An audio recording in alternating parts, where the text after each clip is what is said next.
Nagakadapat nga magpatuman sang check and balance kada quarter sa mga transport cooperatives agud mahibaluan ang sitwasyon sa mga ini.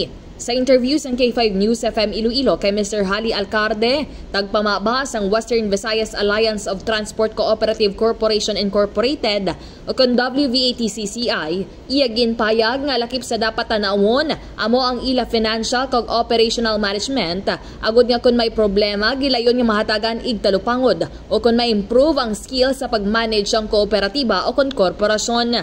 Dugang pa ni Alcarde, may pila ka mga issue sa iban nga kooperatiba kaangay na lamang sa delayed nga pasweldo mangod sa mahina nga income.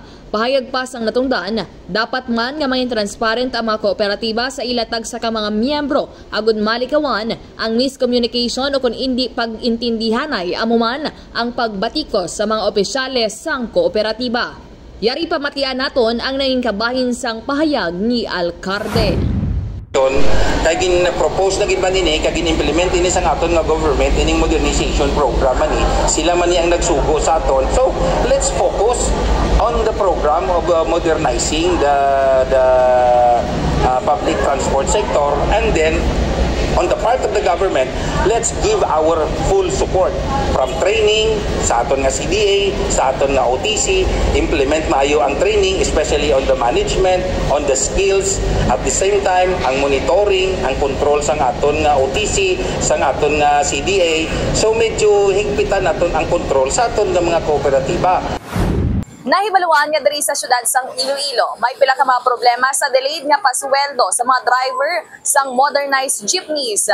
Rason nga dapat ini nga usisaon. Report nagikan sa syudad sang Iloilo. Ini si K5, Kim Montaño Caluyo kag para sa kapyon nga balita, serbisyo publiko kag kalingawan sa Iloilo. K5 News FM.